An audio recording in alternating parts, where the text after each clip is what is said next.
प्रश्न है कि जैसे कल सूर्य ग्रहण है तो हम उपासकों को क्या करना चाहिए और क्या नहीं।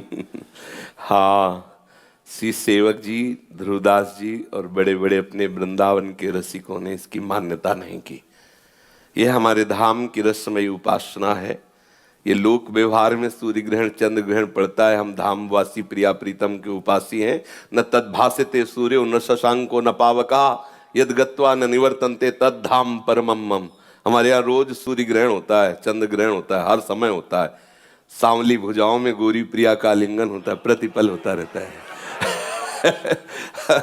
हमारे यहाँ सेवक जी कहते हैं, तहां न ग्रहण लगन के वेद, तहां को दिन दिन कछु नहीं, नहीं शुभ अशुभ मान अपमान, नहीं अनत भ्रम कपट सयान, स्नान क्रिया जप तप नहीं, ज्ञान ध्यान तहां सकल प्रयास, सुनो रसिक हरिवंश विलास, श्री हरिवंश गायो राधा वल्लभ श्री हरिवंश। तो दूसरा कुछ नहीं, प्रिया प्रीतम रस में आनंद मगन हो जाओ।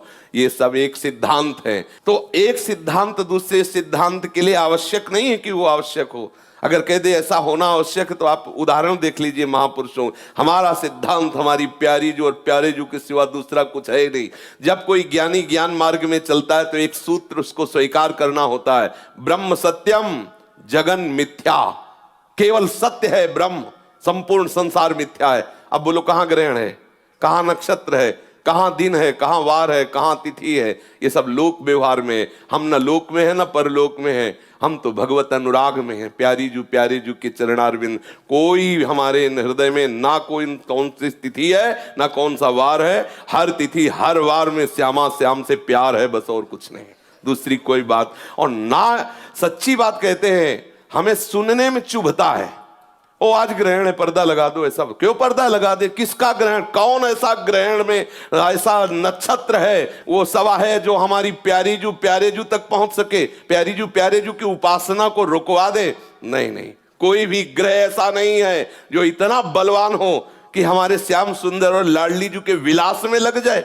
ऐसा है किसी के? अरे कुछ नहीं। हरिवंश महाप्रभु ने दोष में कहा है, जब आप स्फुटवाणी को पढ़ो तो स्फुटवाणी में लिखा है ना, द्वादश चंद कृत स्थल मंगल बुद्ध विरुद्ध सुर गुरु बंको यदि दशम भवन भृगु सुत मंद सुकेतु जन्म के अंक अष्टम राहु चतुर्थ दिवामणि तो हरिवंश करत ना संको जो पे कृष्ण चरण मन अर्पित तो करी है का नवग्रह रंक। ए बेचारे गरीब नवग्रह क्या कर सकते हैं? रंक बेचारे गरीब नवग्रह क्या कर सकते हैं?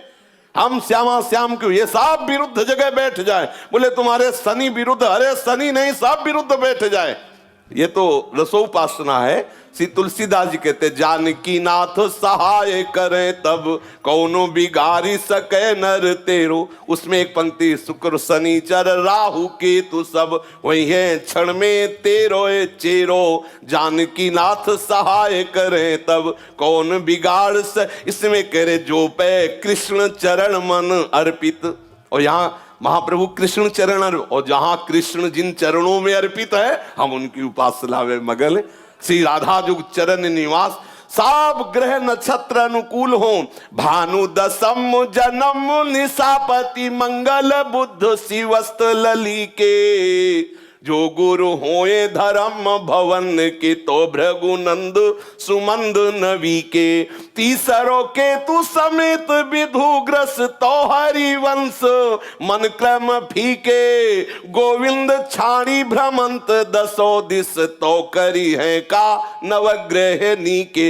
यदि सब ग्रह सही अंक में विराजमान है, सब अनुकूल हैं, लेकिन भगवत विमुख हो तो जलोगे मरोगे, नाना प्रकार के द्वंद्वों में पिसोगे, कोई तुम्हें नहीं बचा सकता। शंकर सहस्र विष्णु अज तो ही सकहि न राख राम कर द्रोही। भगवत विरोधी को कहीं भी भाग के चल, और भगवत अनुकूल तो सब खिलाफ खड़े हो, कुछ नहीं करेंगे। जो भी होगा सब मंगल ही मंगल होगा, मंगल भवन का आश्रय लिए। ये तो हुई साधारण असाधारण बात। हम निकुंज उपासक हैं, प्यारे जू के जहां सूर्य चंद्र का प्रवेश नहीं तो ग्रहण की क्या बात है। तो आप जहां भी हो हमारे प्यारे जू के हो, वृंदावन का आश्रय लिया है तो मात्र वृंदावन की रस रीति से उपासना करो, कोई भी डरने की बात नहीं।